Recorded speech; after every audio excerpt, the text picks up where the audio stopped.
Welcome back to the channel where we remember the women who once lit up the screen, the stage, and the hearts of millions. Today, we continue with part 2 of our tribute to American female celebrities who passed away in their 60s. Behind the smiles and the spotlight were lives filled with dreams, pain, hard-earned success, and quiet struggles. Some left us without warning, while others fought through long, painful illnesses. But every one of them had a story that mattered. They were more than just famous faces, they were mothers, sisters, mentors, and friends. In this video, we honor their final days, reflect on what they gave to the world, and remember the silent battles they carried with strength and grace.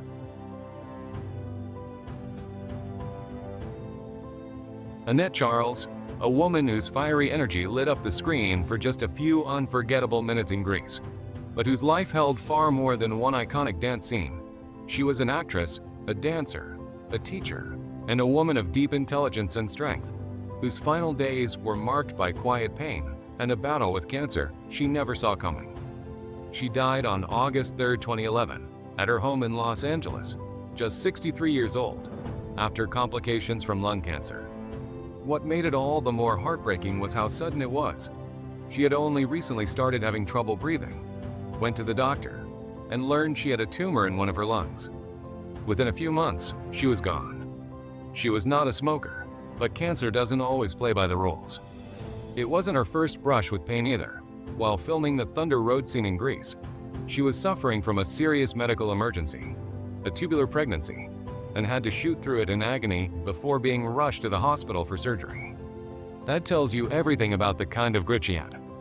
Born Annette Cardona in Los Angeles in 1948, she was of Mexican and Italian descent, and grew up in a world where women like her didn't get much space in the spotlight. But Annette carved her place with fire and presence. As Cha-Cha Di Gregorio, the so-called best dancer at St. Bernadette's, she burst onto the screen in 1978's Greece, stealing Danny Zuko away during the famous dance-off, and making millions of people remember her name, even if she had just a few scenes. She was bold, beautiful, curvy, dark-haired, and confident, a total contrast to the sweet, blonde Sandy. And for many young girls who saw themselves in her, especially Latinas, she was unforgettable. But acting wasn't all she did. Her TV credits stretched across decades: Gunsmoke, Bonanza, The Flying Nun, The Bionic Woman, Magnum P.I., and more. She even performed for President Ronald Reagan in 1983 and appeared in a VH1 Where Are They Now?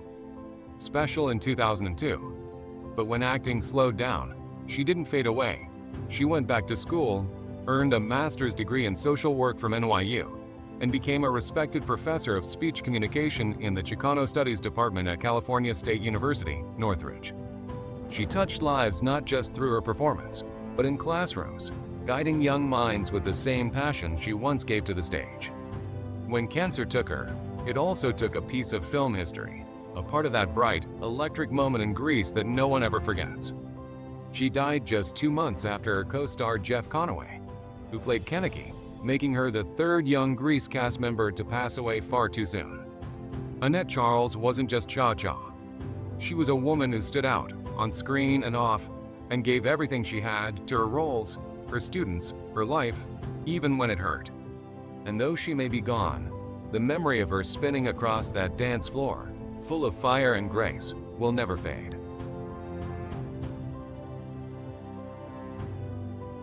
Sandra Dee, the beloved American actress who once lit up the screen with her innocence and charm, but whose real life was marked by quiet pain, deep trauma, and a heartbreaking end. Sandra died on February 20, 2005, from complications related to kidney disease after years of struggling with serious health problems that had slowly worn her down. She had been on dialysis for 4 years, and by the time she was taken to Los Robles Hospital in California, her body had already been through so much: alcohol abuse, extreme weight loss, years of depression, and the emotional damage left behind from a childhood filled with secrets. Born Alexandra Zuck in Bayonne, New Jersey, on April 23, 1942, Sandra began her career as a child model, pushed into show business by a controlling mother who ignored the abuse Sandra suffered at the hands of her stepfather. By the time she was 12, she was already modeling, and just a few years later, She was making her film debut in Until They Sail. The world saw her as sweet, wholesome, and perfect, Hollywood's favorite girl next door in hits like Gidget, Imitation of Life, and A Summer Place. She married teen idol Bobby Darin at just 18 after filming Come September with him. And though they were seen as the perfect couple, behind the scenes, things were falling apart. The marriage ended in divorce in 1967, the same year her movie career came to a stop. She was only in her 20s, but Hollywood was already done with her. After that, her life became a slow, painful battle. She became a recluse, battling anorexia, alcohol addiction, and depression. When her mother died of lung cancer in 1987, Sandra spiraled, surviving on scotch and crackers and dropping to 80 pounds before her son forced her to get help. It was only in those later years that she finally opened up about the abuse she'd faced as a child and the deep wounds it had left. In 2000, she was diagnosed with kidney failure, caused by years of heavy drinking and smoking. And though she gave up alcohol, the damage was already done. For the last 4 years of her life, she lived with constant dialysis, struggling quietly while the world had mostly forgotten her. But those who knew her remembered her kindness, her soft voice, her humor, and how she treated everyone the same, whether it was a studio head or a stagehand. Even when her name was brought up in the 1978 film Grease with the mocking line, "Look at me, I'm Sandra Dee," she didn't mind. She laughed about it, because Sandra knew she was more than just the girl from those teen films. She was a survivor of things no one should ever have to go through. She was a star who never got the chance to grow beyond the roles they gave her. Her son, Dodd Darin, later wrote a book about her life with Bobby Darin, calling it Dream Lovers. And in it, he showed the pain that followed her through the years. Sandra Dee may have been America's sweetheart on screen, but off-screen, she was a woman who carried heavy sorrow, fought long battles in silence, and left this world far too quietly after giving it so much.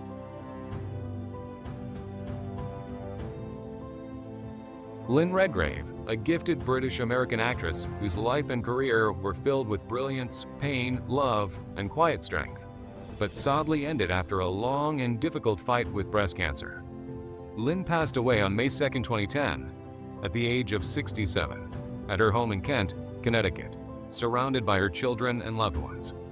She had been living with the disease since 2002 and went through a mastectomy, chemotherapy, and later stage 4 cancer, which eventually spread to other organs. Despite her health struggles, she continued to perform, even using her illness as inspiration for her one-woman shows where she opened her heart and shared her personal stories. Lynn came from one of Britain's most respected acting families.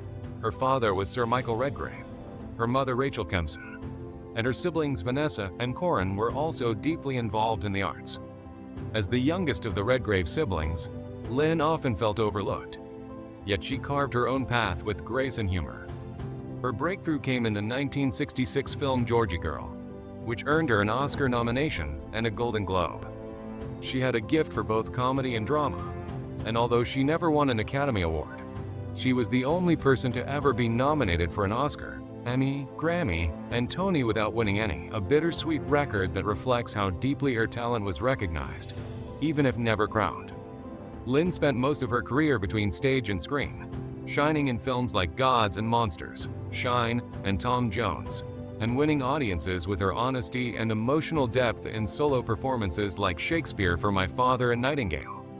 In her personal life, she faced more than her share of heartbreak, including a painful and very public divorce, betrayal by her husband, and the loss of family members, including her niece Natasha Richardson just a year before her own passing.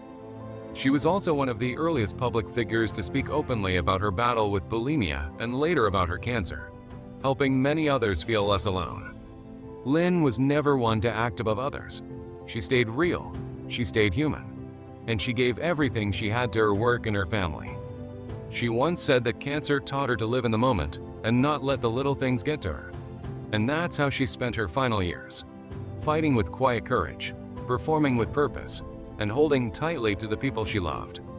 Lynn Redgrave may not have been the most famous name in her family, but she was the warmest, the most open, and maybe the most relatable, and the world lost something gentle and irreplaceable when she died.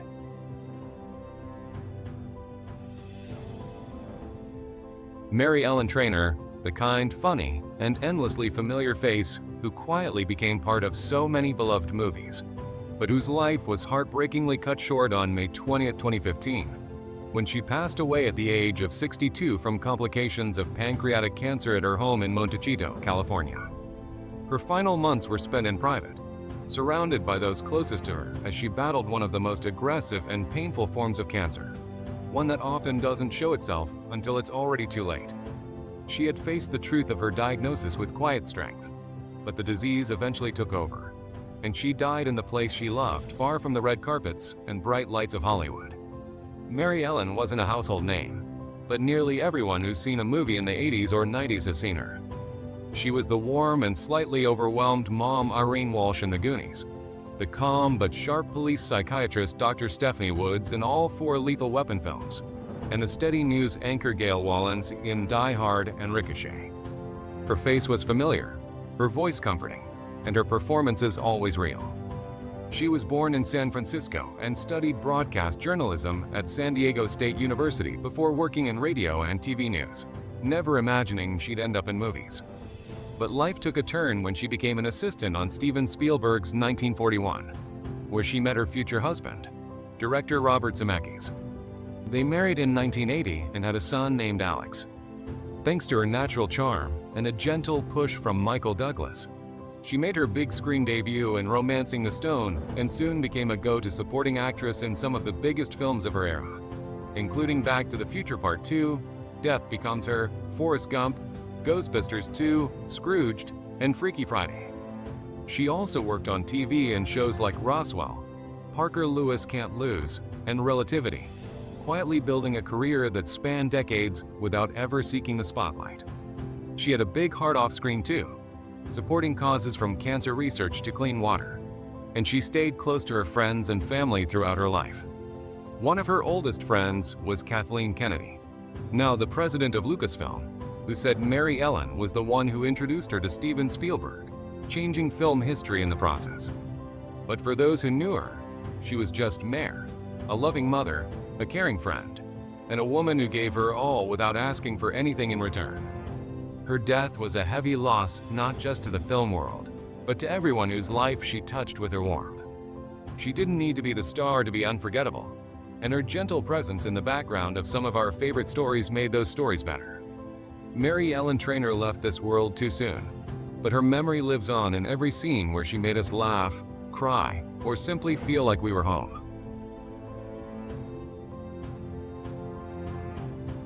Darlene Kates, the woman who touched millions of hearts as the bedridden mother in What's Eating Gilbert Grape, but whose real story behind that powerful performance was even more heartbreaking than the one she acted out on screen.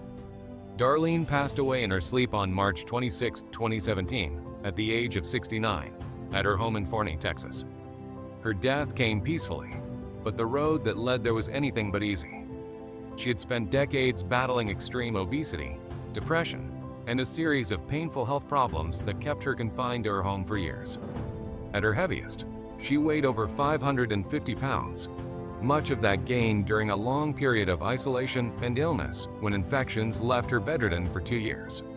Her emotional pain ran even deeper, haunted by suicidal thoughts, a crushed spirit, and the daily physical burden of her size. But everything changed in 1992 when she appeared on a talk show called Sally Jessy Raphael in a segment called Too Heavy to Leave Their House. Her honesty and raw emotion caught the attention of screenwriter Peter Hedges, who saw something special in her and offered her the role of Bonnie Grape, a housebound mother and a struggling family. Darlene had never acted before, but when director Lasse Hallström saw her audition, he broke into tears, because in her, he saw not just a character, but a real human being who had lived that pain. Her performance was unforgettable, holding her own beside stars like Johnny Depp and a young Leonardo DiCaprio, who would later say she was the best acting mom he ever had. After Gilbert Grape, Darlene appeared in a few TV roles like Picket Fences, Touched by an Angel, and Wolf Girl, but her health kept pulling her back into seclusion. Still, she never gave up. In 2012, she shocked everyone by losing 240 pounds and spoke about wanting to return to acting. Even after years of struggling, she never let go of that home. Born in Borger, Texas, and raised in Dumas, she was the daughter of a gas station worker and a homemaker. She married young, just 15, after falling in love with a Marine named Robert Kates, and together they had 3 children. She got her high school diploma in her 40s through correspondence while still housebound, trying to pull herself out of years of darkness. She wasn't a Hollywood star in the traditional sense, no red carpets, no glamorous headlines, but her one major role was so honest and raw that it left a permanent mark on film history. Darlene didn't act like Bonnie Grape. She was her, and that's what made her performance unforgettable. Her story is one of pain, strength, and a quiet kind of courage that rarely gets seen. Though her body gave out, her spirit lives on in the people she inspired, and the character she brought to life in a way no one else ever could. She didn't just act a role, she gave us her truth, and for that, she'll always be remembered. Glenn Headley, a deeply gifted and beloved American actress whose sudden and heartbreaking death on June 8, 2017, at the age of 62, left her fans and colleagues stunned. She died from complications caused by a pulmonary embolism while she was still actively filming the Hulu comedy series Future Man, a project she had been excited about and fully committed to. Just days earlier, Glenn had been in the hospital for blood clots, and though things seemed to be improving, her condition took a sudden turn for the worse. It was a quiet, tragic end to a life filled with talent, kindness, and quiet brilliance. Glenn was not just a familiar face from films like Dirty Rotten Scoundrels, Dick Tracy, Mr. Holland's Opus, and Lonesome Dove. She was a rare kind of performer who could switch between comedy and drama without ever feeling fake. Her soft voice, warm energy, and sharp intelligence made her unforgettable. Born in New London, Connecticut, Glenn spent parts of her childhood in San Francisco, Florida, and New York City, raised mostly by her single mother and maternal grandmother. She attended the High School of Performing Arts in New York and later studied in Switzerland before returning to the U.S. to work in theater. In Chicago, she found her artistic home with the legendary Steppenwolf Theater Company and married fellow actor John Malkovich. Her stage work earned her 4 Joseph Jefferson Awards and national recognition, eventually bringing her to Broadway and off-Broadway in productions like Balm and Gilead and Arms and the Man. Glenn's film breakout came in 1988 as the sly, charming victim in Dirty Rotten Scoundrels, where she stunned audiences by flipping the con on 2 veteran scammers played by Steve Martin and Michael Caine. She followed that with a string of roles in both comedies and emotional dramas, including her touching performance as the devoted wife in Mr. Holland's Opus and a tragic mother in Bastard Out of Carolina, which earned her a 2nd Emmy nomination. She also had recurring roles on her Monk and The Night Of, always bringing depth and honesty to every scene. In her later years, Glenn made a conscious choice to slow down her career and focus on her family, especially her son Sterling. She once took a full year off to homeschool him, and most of her projects were chosen based on whether they would let her be a present mom. Glenn wasn't interested in fame. She wanted to work on things that mattered, be a good mother, and live a life that felt real.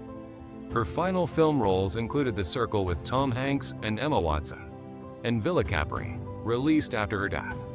Her sudden passing in the middle of a show she was proud to be part of made the loss even more painful for everyone involved. She left behind her husband Byron McCulloch and their son, and the entire cast and crew of Future Man mourned her as not just a great actress, but a truly kind and special person. Glenn Headley may not have been a household name to everyone, but to those who watched her, worked with her, and loved her, she was unforgettable. Her quiet strength, her generous spirit, and the way she made every character feel real will never be forgotten.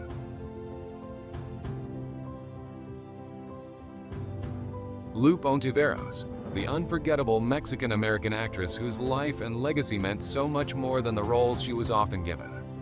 Lupe died on July 26, 2012, at the age of 69, after a short and painful fight with liver cancer. Her final days were spent in a hospital in Whittier, California, surrounded by loved ones, including close friends and fellow actors who knew just how much she gave to her work and her people. Her death came too soon, and it left a hole in both the Latino community and in Hollywood, where she had fought for decades to be seen as more than just a stereotype. Born Guadalupe Moreno in El Paso, Texas, she was the daughter of hardworking Mexican immigrants who built a life through grit, opening a tortilla factory and restaurants in their neighborhood. Loop studied social work at Texas Woman's University and spent 18 years working in that field before she ever set foot on a film set. But everything changed in the early 1970s when she saw a newspaper ad calling for movie extras. That small decision led her to a 35-year career in film and television, a career that would be shaped by both painful limitations and powerful moments of representation.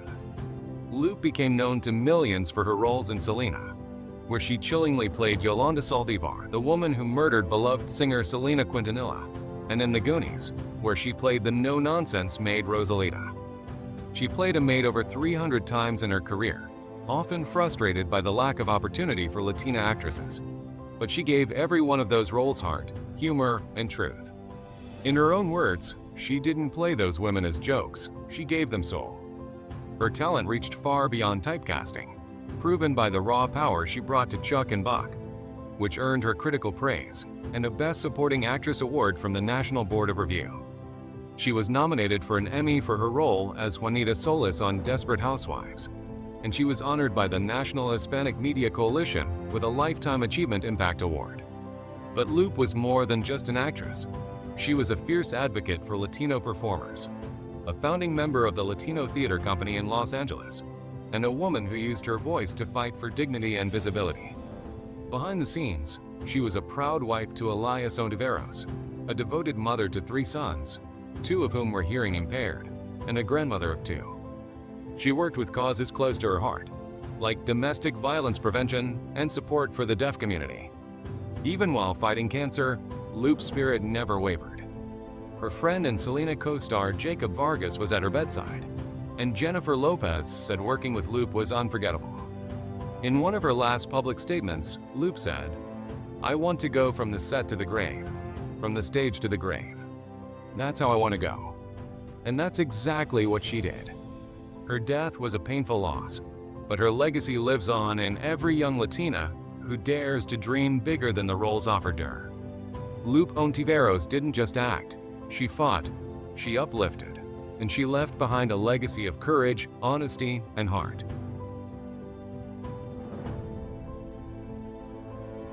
Carol and Susie, the unforgettable voice behind one of TV's most iconic unseen characters, who tragically passed away on November 11, 2014, after a sudden and aggressive battle with cancer. She was only 62, and heartbreakingly, the diagnosis came just a week before she died. Her final days were quiet but devastating, with the news of her illness spreading quickly among her friends and co-stars who were left in shock by how fast everything changed. Best known for voicing the loud, overbearing, yet oddly lovable Mrs. Wolowitz on The Big Bang Theory, Carol never appeared on screen, but her unforgettable Brooklyn accent and booming voice made the character a fan favorite and a major part of the show's heart for 8 seasons. Born in Brooklyn in 1952 to an Italian-American family, Carol was a proud New Yorker who found her way to Los Angeles in the 1970s to chase her acting dreams.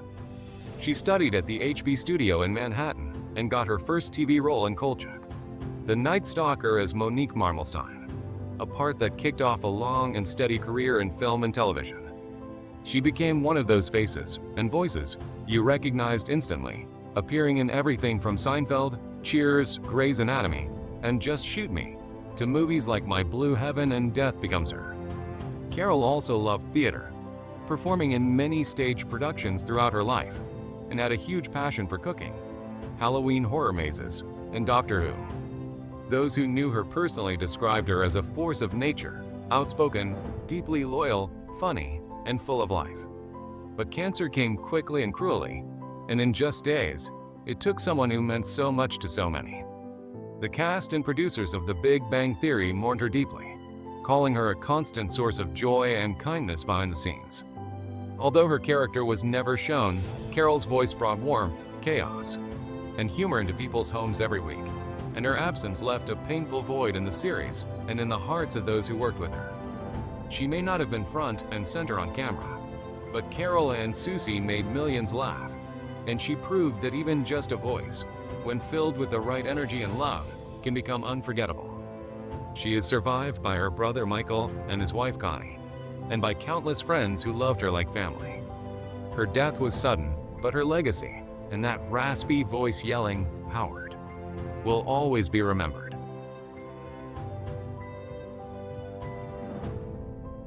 Anne Haney, the warm and unforgettable character actress whose face graced dozens of beloved films and television shows, and whose journey to stardom came later in life, but left a deep mark. She tragically passed away on May 26, 2001, at the age of 67, from congestive heart failure at her home in Studio City, Los Angeles.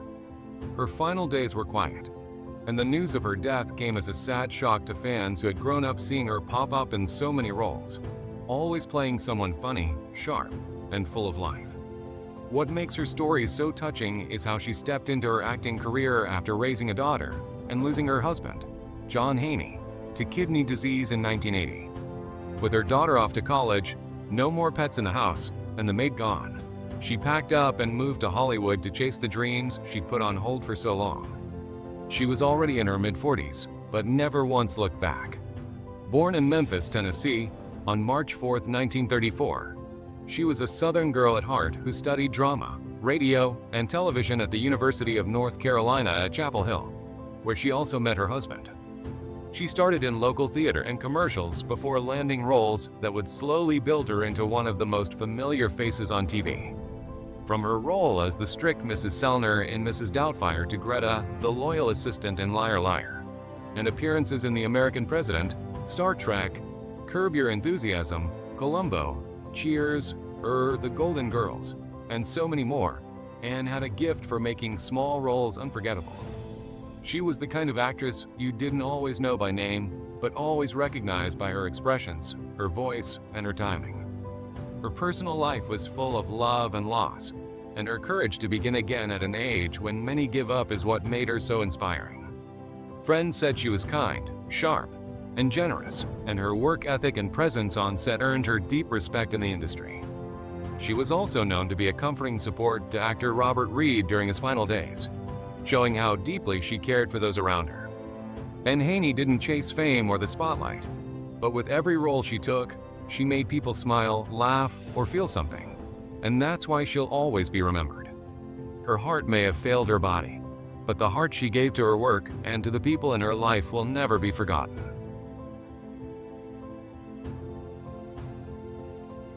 Marie Frederickson, the powerful voice behind Roxette, whose songs touched millions, but whose life ended far too soon after a long and heartbreaking fight with cancer.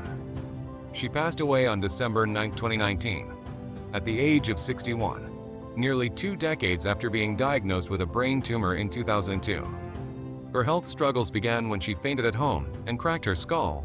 An MRI revealed the tumor, and from that moment, her life changed forever. She was given just a 25% chance of survival, but Marie refused to give up.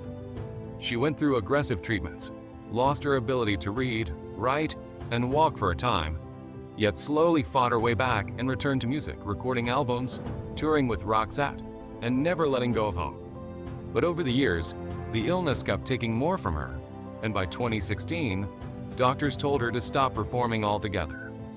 Marie's last few years were spent mostly in private with her husband Mikhail and their 2 children, and when she passed, it shook not only Sweden but fans around the world who had grown up with her music. She came from humble beginnings, born in a small village in southern Sweden in 1958, where her father was a postman who used to sing to her during his mail rounds. Music was always part of her soul. Before Roxette, she was already well known in Sweden with solo albums and bands like Stroll and Mama's Barn.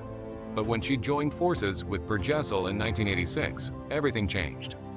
Together, they became an unstoppable pop duo with worldwide hits like It Must Have Been Love, Listen to Your Heart, Joyride, and The Look. They sold over 80 million records and became one of the most iconic acts of their time, especially after their music crossed into the US thanks to an exchange student bringing their album to a Minneapolis radio station. Despite the fame, Marie struggled with the pressures of touring and being in the spotlight, admitting later that she often felt lost and overwhelmed. Meeting her husband during a tour in Australia changed her life, giving her the balance and support she needed to keep going. Her voice wasn't just strong, it was full of emotion, and that's what made her unforgettable. She gave everything to every song, and even when her body was breaking down, she still found strength to sing. Her last recorded solo track, Sea of Love, came out after her death, and it's a quiet, powerful reminder of the love and courage she carried inside. Marie Frederickson was more than a singer. She was a fighter, a mother, a wife, and a woman who refused to let illness steal her spirit. Her loss is deeply felt, not just in Sweden but across the world, where her music still plays and where her voice still reminds people of love, heartbreak, and strength.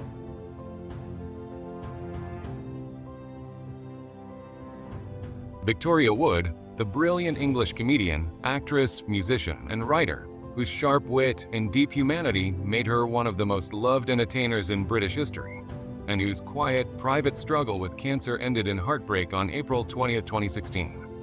She was only 62. Victoria kept her diagnosis of esophageal cancer to herself, even from close friends, choosing to fight her illness in silence.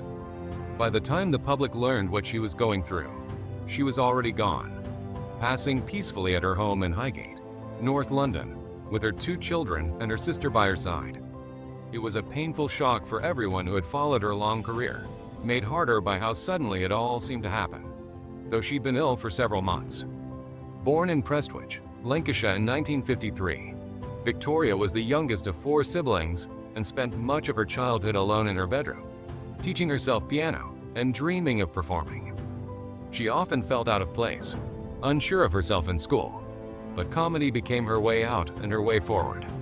After winning the TV talent show New Faces in 1974, her career slowly blossomed into something extraordinary.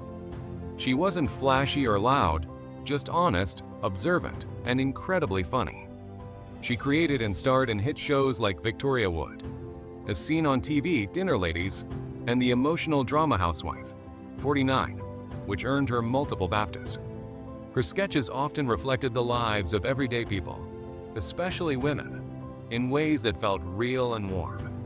She had a lifelong creative bond with Julie Walters and often worked with a close circle of actors like Celia Imrie, Anne Reid, and Duncan Preston, building a comedy family that spanned decades. But despite her fame, Victoria was intensely private. She lived quietly, even after her divorce from magician Jeffrey Durham, the father of her 2 children. In her later years, she focused more on writing and drama, showing just how wide her talent truly was. Even in her final role in Fungus the Bogeyman, filmed just months before her illness was discovered, she brought humor and life to the screen without letting anyone know how sick she really was. When she passed, tributes came pouring in, from fellow comedians, actors, fans, even the Prime Minister, all calling her a national treasure, though she'd have probably rolled her eyes at the title. Victoria's death left behind a huge silence in British comedy. She made people laugh without being mean, made the ordinary feel special, and showed that comedy could be both smart and kind. She had so much more to give, and the world feels smaller without her voice in it.